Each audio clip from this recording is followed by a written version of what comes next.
Black So, Billionaire what are you was thinking having of getting? dinner alone at a I'm restaurant not on sure his yet. birthday Everything looks so when a lady good. sat at his table and the rain drummed against the floor-to-ceiling windows of Meridian, Chicago's most exclusive rooftop restaurant.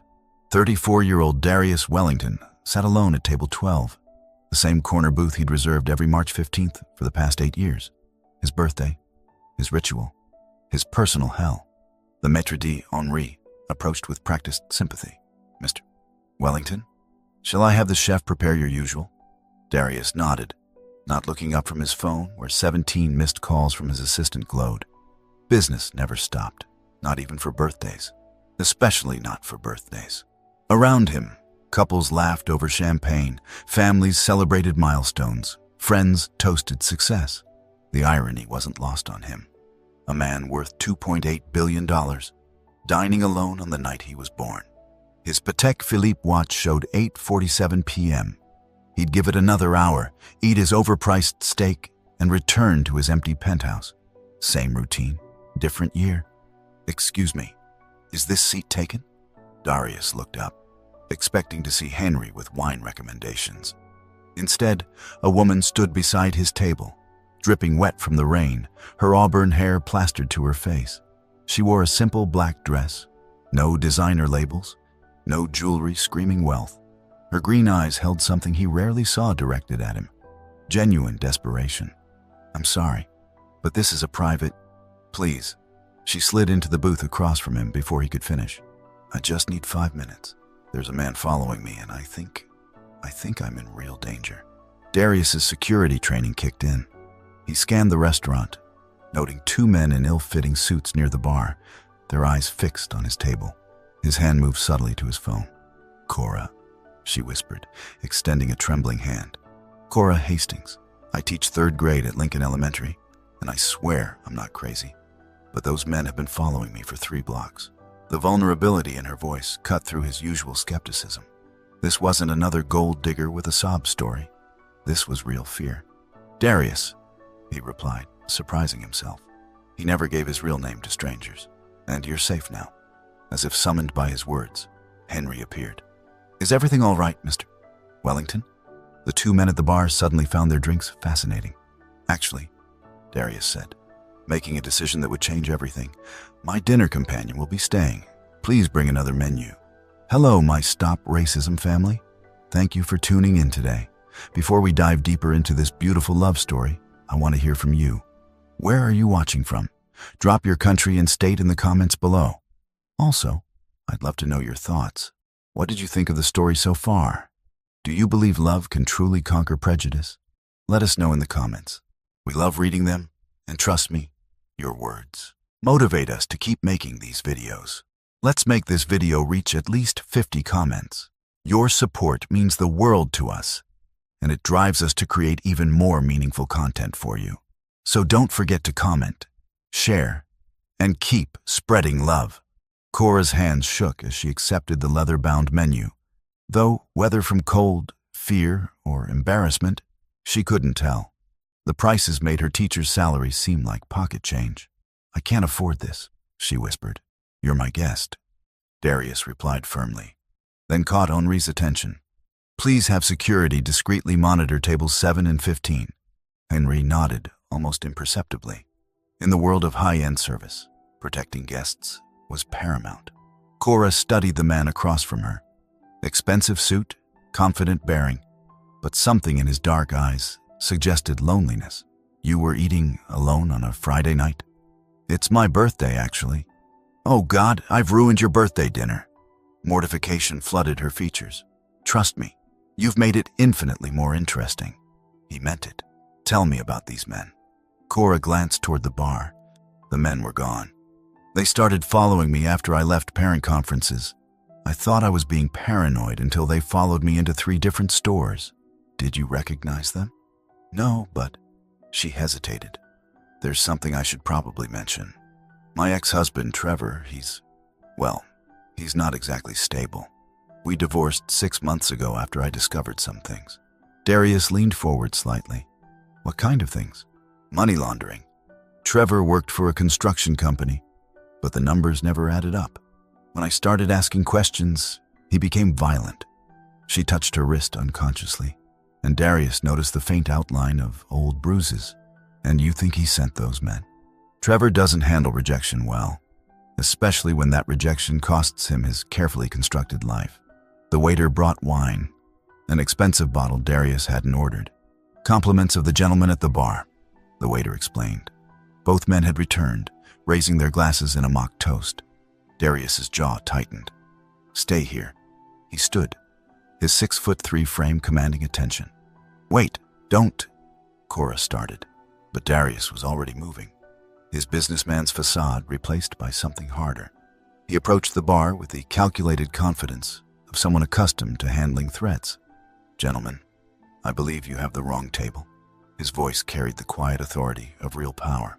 The larger man, clearly Trevor's hired muscle, smirked. Just being friendly to an old friend's wife. Ex-wife, Darius corrected coldly. And she's under my protection now. Yeah? And who exactly are you? Darius smiled, but it didn't reach his eyes. Someone with considerably more resources than your employer. I suggest you leave. Now. The men exchanged glances, clearly outmatched. Without another word, they left. When Darius returned to the table, Cora was staring at him with a mixture of gratitude and curiosity. Thank you, she said softly. But who are you, really? Someone who believes everyone deserves to feel safe, Darius answered, settling back into his seat. The deflection was practiced, automatic. Cora wasn't buying it. That was more than just being a good Samaritan. You have security. Henry knows you by name. And those men left pretty quickly for hired thugs. Their dinner arrived. Perfectly prepared steak for him, salmon for her, though she'd barely glanced at the menu. The ritual of eating gave them both a moment to process what had just happened. I run a few businesses, Darius said finally. A few businesses that require security details? He found himself smiling despite the circumstances. Most people either knew exactly who he was and wanted something, or remained willfully ignorant if it served their purposes. Cora's genuine curiosity was refreshing. Wellington Industries, real estate development, tech investments, some construction. He watched for recognition, but found none. Should I know that name? Most people do. There was no arrogance in his voice, just tired acceptance. Cora took a bite of salmon, considering. I don't pay much attention to business news. Too busy with lesson plans and parent conferences. She paused. Wait, construction? You're not connected to Trevor's company, are you? What's the company name? Hartley Construction. Darius's expression darkened. I know Hartley. We investigated a partnership last year, but the financials didn't add up. We walked away. What kind of things didn't add up? The kind that attract federal attention. He studied her face. Your ex-husband might be in more trouble than you realize. Cora set down her fork, appetite gone. Meaning? Meaning those men following you might not be just about a divorce? If Trevor's involved in something illegal and thinks you know about it, I told him I wouldn't say anything. I just wanted out. But does he believe you? The question hung between them like a shadow. Cora wrapped her arms around herself, suddenly cold despite the restaurant's warmth. Hey, Darius said gently, you're not alone in this anymore. She looked up, meeting his eyes. Why are you helping me? You don't even know me. It was a fair question, one he'd been asking himself since she'd sat down.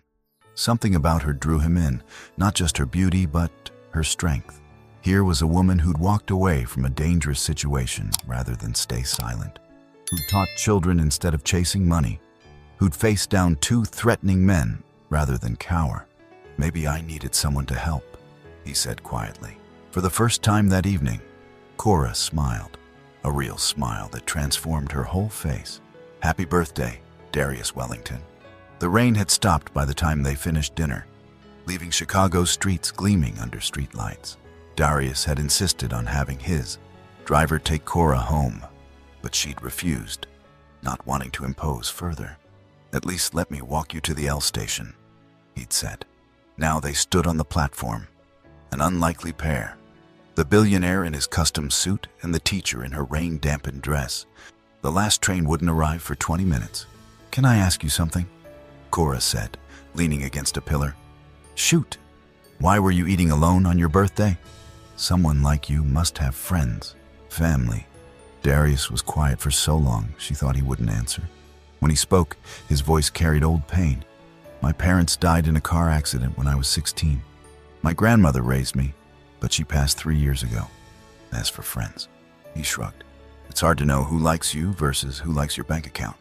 Cora felt something shift in her chest. That's terrible and lonely. I'm used to it. That doesn't make it okay. She turned to face him fully. For what it's worth, I had no idea who you were when I sat down. I was just a scared woman looking for help. I know, that's why. He stopped himself. Why what? Why I'm attracted to you. The admission surprised them both. Cora's breath caught. Darius, I know it's crazy. We've known each other for 3 hours. You're going through a divorce. There are men threatening you. And I'm probably the last thing you need right now. She stepped closer, studying his face in the fluorescent light. You're definitely not what I expected tonight. What did you expect? To go home, grade papers, and watch Netflix alone. Instead, I had dinner with a billionaire who made me feel safer than I have in months. A train rumbled in the distance, growing louder. Cora, Darius said urgently, I want to see you again. Not because you need help, not because I'm lonely, but because for the first time in years, someone saw me instead of my net worth. The train pulled into the station, brakes screeching. Cora reached into her purse and pulled out a crumpled receipt, writing quickly, Lincoln Elementary, room 23. I have lunch duty tomorrow at noon. She pressed the paper into his hand. If you show up, I'll know this was real. She boarded the train, turning back as the doors began to close. And Darius? Next year, you won't be eating birthday dinner alone. The train pulled away, leaving him standing on the platform, holding a piece of paper that felt like it weighed more than all his wealth combined. For the first time in years, Darius Wellington was looking forward to tomorrow. Lincoln Elementary buzzed with the controlled chaos of lunchtime. 28 third graders filled the cafeteria with chatter about weekend plans and playground politics. Cora moved between tables, opening juice boxes and mediating disputes over trading cards. She glanced at the clock. 12:15. He wasn't coming. Not that she'd really expected him to. Billionaires didn't show up at inner-city schools to have lunch with teachers. Last night had been an anomaly, a moment of connection born from unusual circumstances. Miss Hastings, Jalen won't share his cookies, Aisha complained, tugging on Cora's sleeve. Jalen, what do we say about kindness? Cora knelt to the boy's level. Sharing is caring, he mumbled, reluctantly offering a cookie to his classmate. That's my boy. She ruffled his hair, then noticed a commotion by the cafeteria entrance. Mrs. Patterson, the principal, was speaking with a tall figure in an expensive suit. Even from across the room, Cora recognized him immediately. Her heart did an unexpected flip. Darius Wellington had actually come. He followed Mrs. Patterson across the cafeteria, and 28 pairs of curious eyes tracked his movement. Several children whispered excitedly. Visitors were rare, especially ones who looked like they'd stepped out of a magazine. Miss Hastings, Mrs. Patterson said, slightly breathless. This is Mr. Wellington. He's here about the Educational Partnership Program. Cora bit back a smile. Of course, Mr. Wellington. Thank you for coming. My pleasure. His eyes met hers, warm with shared conspiracy. I was hoping to observe some of your teaching methods. Marcus, always the boldest, piped up. Are you Miss Hastings' boyfriend? Marcus. Cora felt heat creep up her neck. Darius crouched down to Marcus's level, completely at ease. I'm a friend. What's your name, buddy? Marcus Rodriguez. I'm 8 3/4. Are you rich? You look rich. Marcus has no filter, Cora explained apologetically. I like that about him. Darius grinned. What makes you think I'm rich, Marcus? Your shoes are shiny and your watch is really big. Plus, you smell like my dad when he goes to job interviews. The honesty made Darius laugh. A real laugh that transformed his face. Several children giggled along, drawn to his genuine warmth. Can I show you my reading journal? Sophia asked shyly, tugging on his sleeve. Before Cora knew it, Darius was surrounded by children, listening intently as they showed off their work, shared their dreams, and peppered him with questions. He answered each one seriously, never talking down to them. Watching him, Cora felt something dangerous blooming in her chest. This wasn't the cold businessman from last night's restaurant. This was someone who genuinely cared about the world beyond his boardroom. "He's good with them," Mrs. Patterson murmured. "Yeah," Cora whispered, unable to look away. "He really is?" An hour later, they sat in Rosie's Diner, a neighborhood institution 3 blocks from the school. The red vinyl booths and checkered floors were about as far from Meridian's elegance as possible. But Darius seemed completely comfortable. "You were amazing with them," Cora said, stirring sugar into her coffee. "They're honest. I like that." He smiled, remembering. "When's the last time someone asked if I was rich because my shoes were shiny?" Marcus is special. His mom works 3 jobs to keep him in that school district. Single parent? Dad's deployed overseas. 3rd tour. Cora's voice carried quiet respect. These kids face things no 8-year-old should have to worry about, but they still show up every day ready to learn. Darius studied her face, noting the fierce protectiveness in her expression. "How long have you been teaching?" 6 years. I started straight out of college." She laughed. "My parents wanted me to go into finance like my sister. More stable," they said. "But you chose kids instead." "I chose making a difference. These children don't need another person telling them what they can't do. They need someone who believes in what they can become." The passion in her voice stirred something in Darius. When had he last talked to someone who cared about something beyond profit margins? "What about you?" Cora asked. "How did you end up running an empire at, 34? 35 as of yesterday." He grinned. "And I started with nothing. Worked construction summers during high school, saved every penny, got a scholarship to Northwestern, studied business and engineering. That's impressive. It was necessary. After my parents died, I was determined never to be powerless again." The admission slipped out before he could stop it. Cora reached across the table, covering his hand with hers. The gesture was simple, innocent, but it sent electricity up his arm. "I'm sorry you had to grow up so fast." "I'm not." He turned his hand palm up, fingers brushing hers. "It led me here." They sat in comfortable silence, hands almost touching, the rest of the diner fading into background noise. "Cora," he said finally, "I have a confession. I didn't just come to see you today." Her heart skipped. "What do you mean?" "I called in some favors last night. Had Trevor's activities investigated." His expression grew serious. "You're right to be scared. The FBI is building a case against Hartley Construction. Trevor's name is all over documents they've seized." The color drained from her face. "How much trouble is he in?" "Enough that he might do something desperate to protect himself." Cora's apartment building was a far cry from luxury, but it was clean, safe, and hers. As they climbed to the 3rd floor, Darius noticed the fresh paint covering what looked like graffiti, the new security cameras in the hallways. "The landlord upgraded after some break-ins last month," Cora explained, fumbling with her keys. Darius's protective instincts sharpened. "What kind of break-ins?" "Mostly just kids looking for quick cash, but..." She hesitated. "One of them was specifically looking for apartment 3B. That's me." "Cora, why didn't you tell me this earlier?" She pushed open her door, revealing a cozy space filled with books, student artwork, and comfortable furniture that had clearly been chosen for warmth rather than style. "Because I thought I was being paranoid. Trevor and I lived in Winnetka before the divorce. This place isn't exactly his scene." She set her purse down, suddenly self-conscious. "It's not much compared to what you're probably used to." Darius looked around, taking in the handmade Afghans, the photos of students, the stack of papers waiting to be graded. "It's beautiful. It feels like a home." Something in his voice made her look at him more closely. "When's the last time you had a place that felt like home?" "I have a penthouse in the Gold Coast, 1,700 square feet, floor-to-ceiling windows, custom everything." He picked up a framed photo of her with her students. "But I couldn't tell you what color the walls are." "Gray," Cora said softly. "What?" "I bet the walls are gray. Expensive gray with a fancy name like Platinum Mist or Urban Steel." He stared at her. "How did you?" "Because that's what rich people always choose. Safe, neutral, impressive." She moved to the window, checking the street below out of habit. The opposite of this place. Her apartment was painted in warm yellows and soft blues, colors that invited conversation and comfort. It was the kind of place where friends gathered for dinner, where children felt safe to share their secret. "I like your colors better," he admitted. They were interrupted by a knock at the door. Cora froze. "Were you expecting someone?" Darius asked quietly.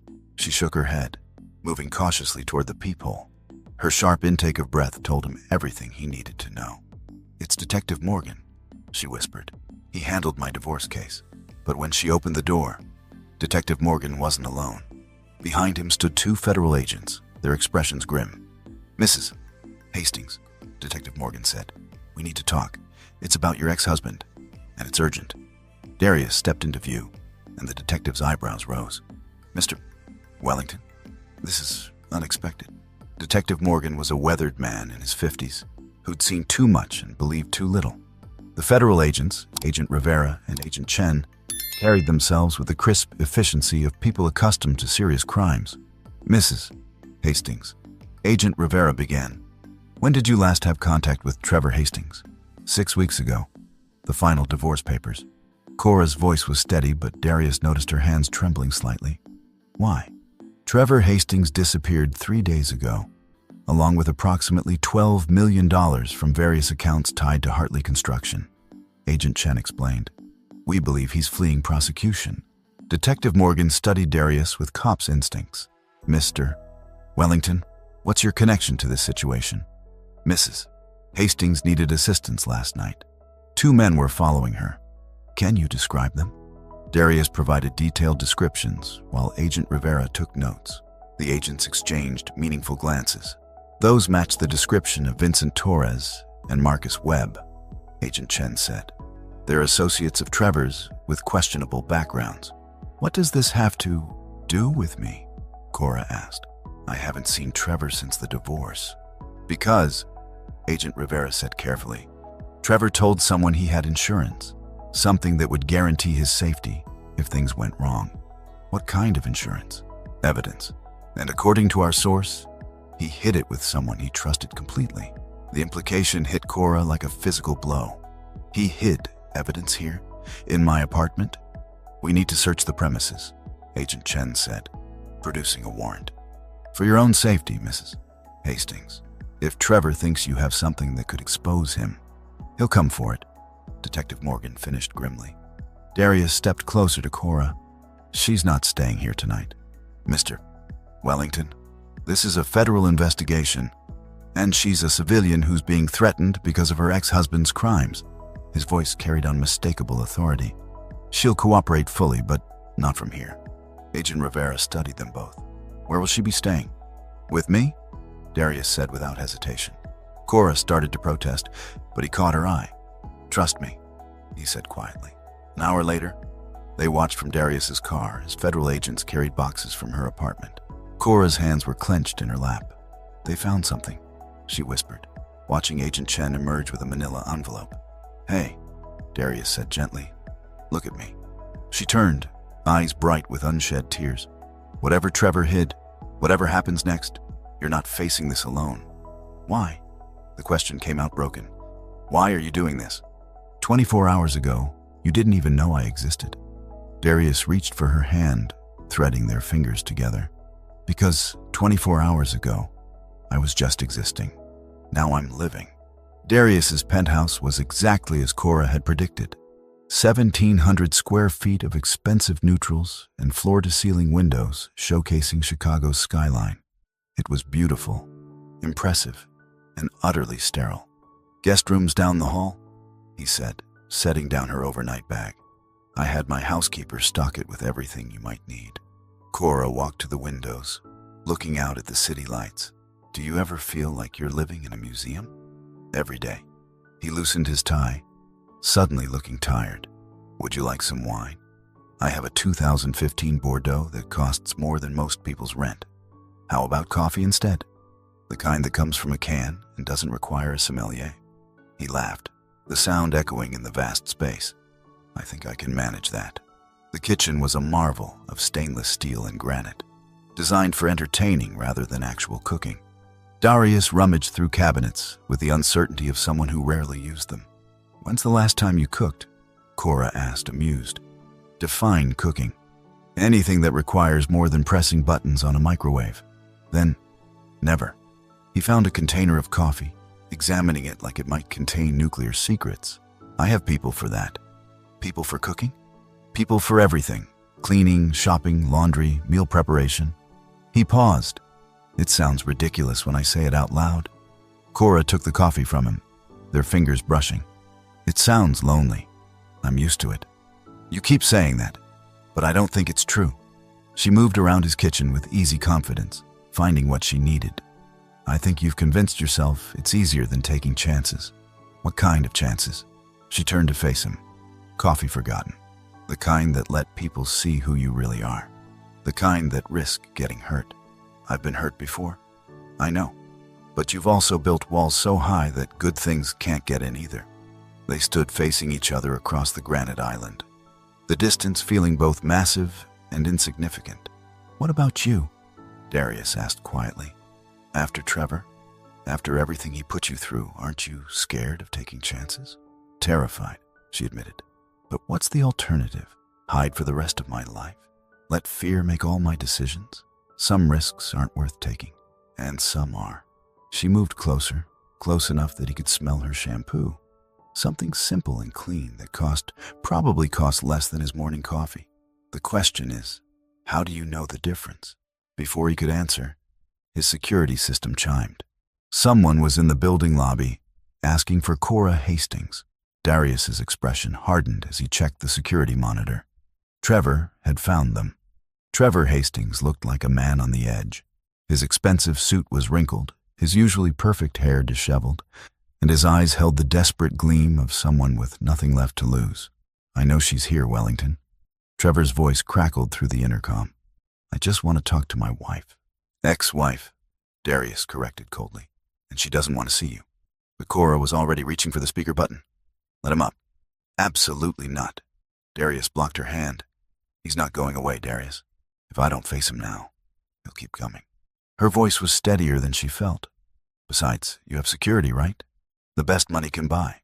Then let him come up. Let's end this. 5 minutes later, Trevor stood in Darius's living room like a trapped animal. He'd lost weight, and dark circles shadowed his eyes. The confident man Cora had married was gone, replaced by someone desperate and dangerous. Cora, baby, you have to help me, Trevor pleaded, reaching for her. She stepped back, and Darius moved between them. Don't, Darius warned quietly. Trevor laughed bitterly. What is this, Cora? You trade one rich man for another? At least I loved you. You hit me, Cora said simply. I was stressed. The business, the pressure. You know how hard I was working. To steal money. To build a future for us. Trevor's composure cracked. Everything I did was for you, for the life we planned. The life you planned, Cora corrected. I never asked for stolen money or dirty deals. Where is it, Cora? Trevor's desperation was palpable. I know I gave you the envelope before the divorce. The one marked insurance. I need it back. I never saw any envelope. Don't lie to me. Trevor lunged forward, but Darius caught him easily, his superior size and strength evident. Touch her again, and it'll be the last thing you do, Darius said with deadly calm. Trevor struggled briefly, then went still. You don't understand. There are people looking for me. Bad people, if they don't get their money back. That's not her problem, Darius replied. It is if they think she has what they want. Trevor's eyes were wild. They'll tear apart everything and everyone she cares about until they find it. Cora felt ice in her veins. What people, Trevor? The kind who don't care about collateral damage. Trevor slumped, suddenly looking older. The envelope has bank records, wire transfers, names. Everything they need to bring down people who make me look like a Boy Scout. And you involved me in this? I thought you'd be safe. I thought. The lights went out. In the darkness, Cora heard the sound of breaking glass and knew their troubles were just beginning. Emergency lighting cast eerie shadows across the penthouse as Darius's security protocols activated. Steel shutters descended over the windows with mechanical precision, sealing them inside. Safe room, Darius commanded, grabbing Cora's hand. Now. But Trevor blocked their path, his desperation overriding common sense. They're here because of what you know, Cora. Give them what they want, and this ends. I don't have anything. Cora's voice cracked with frustration.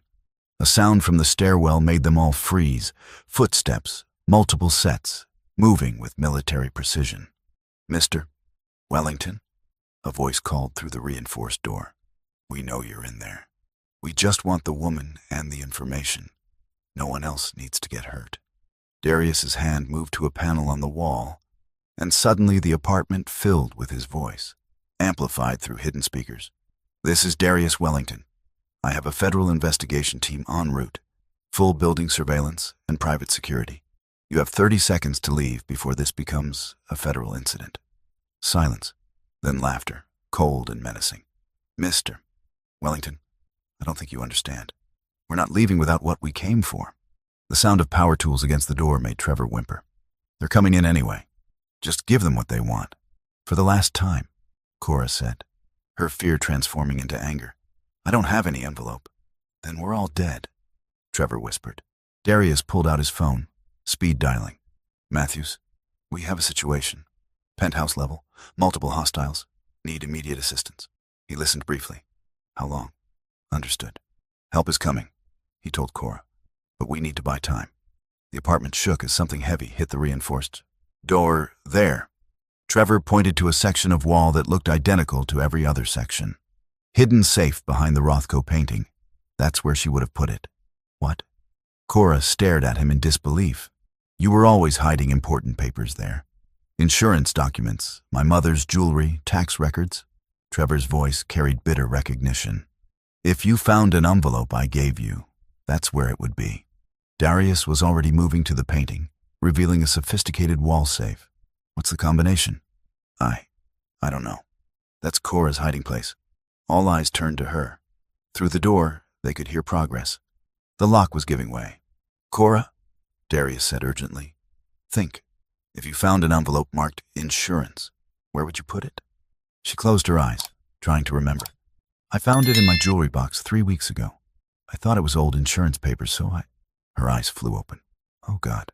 I gave it to my sister, Elena. She's an accountant. I asked her to look at it, make sure I wasn't missing anything important for tax season. Trevor's face went white. Elena, your sister Elena who lives in Evanston, with her husband and 2 kids. Cora's voice was barely a whisper. The door splintered, and they heard voices in the hallway. Darius grabbed his phone again. Matthews, change of plans. We need protection details at 847 Maple Street, Evanston. Family of 4. Now. He looked at Cora. What's Elena's full name? Elena Martinez. Her husband is Carlos. Kids are Sofia and Diego. Tears streamed down her face. Oh, God, what have I done? The men were inside now, moving through the apartment with practiced efficiency. Bathroom window, Darius whispered, guiding them toward the master suite. Fire escape leads to the adjacent building. But as they reached the bedroom door, it opened. A man in tactical gear stood silhouetted against the emergency lighting, weapon drawn. Found them, he called to his associates. The man with the gun was smaller than Darius expected, with cold eyes and a scar running from his left ear to his jaw. Professional muscle, but not the type who enjoyed unnecessary violence. Vincent Torres, Darius said, recognizing him from yesterday's restaurant encounter. Mr. Wellington, you've caused us considerable inconvenience. Torres kept his weapon trained on them while 2 other men entered behind him. All we want is the information. Then everyone goes home. It's not here, Cora said, her voice steadier than her hands. I gave it to my sister weeks ago. Torres studied her face, looking for deception. Where's your sister now? Please. Cora stepped forward, ignoring Darius's restraining hand. She has nothing to do with this. She doesn't even know what those papers are. Then we'll explain it to her. Torres smiled, but it didn't reach his eyes. After we collect them. You don't understand. Trevor spoke up desperately. Those aren't just bank records. They're communications, meeting notes, proof of who really runs the operation. If the feds get those names, they won't, Torres said with finality. Because we're going to retrieve them. All of us. Together. Sirens wailed in the distance, growing closer. Torres tilted his head, listening.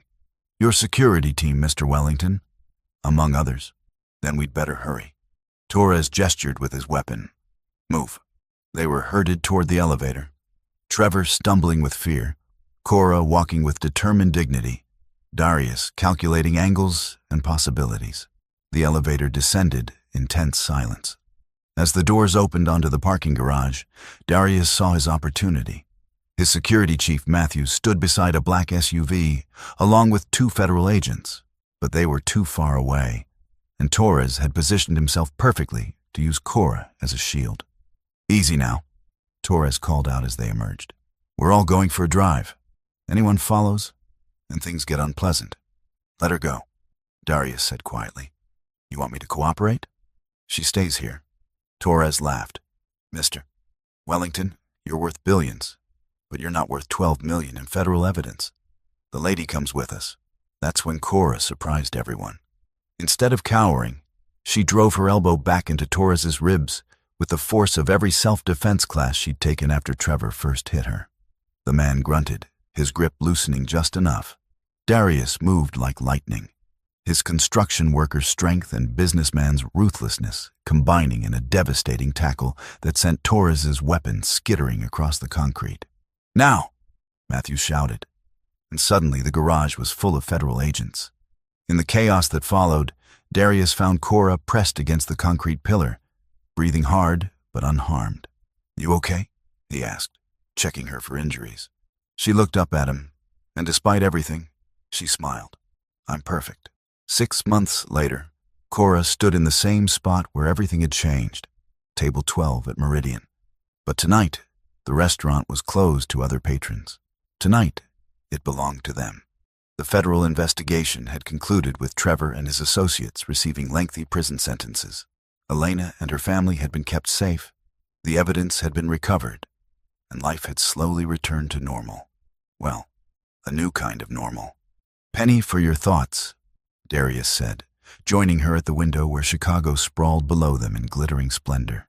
"I was thinking about that night, how scared I was, how desperate."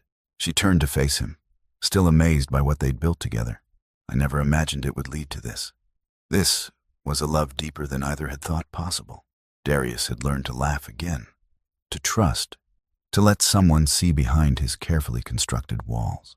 Cora had discovered that love didn't have to hurt, that strength could be gentle, that someone could enhance her independence, rather than threaten it. "I have something for you," he said, reaching into his jacket. "Darius, we agreed.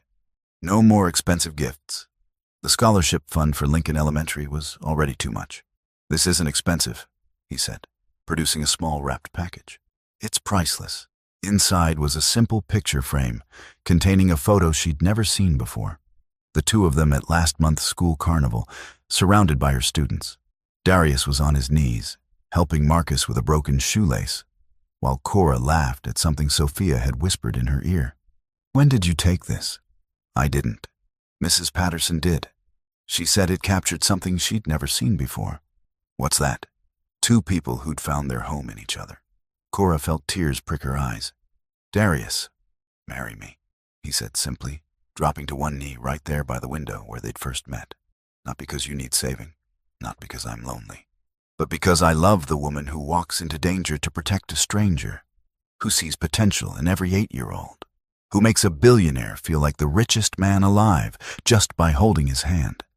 The ring was perfect, not the massive diamond she might have expected, but a simple solitaire that caught the light like a promise. "Yes," she whispered, then louder, "Yes." As he slipped the ring onto her finger, Cora thought about that scared woman who'd stumbled into this restaurant 6 months ago. She'd been running from her past. Instead, she'd found her future, and it was more beautiful than any fairy tale she'd ever imagined.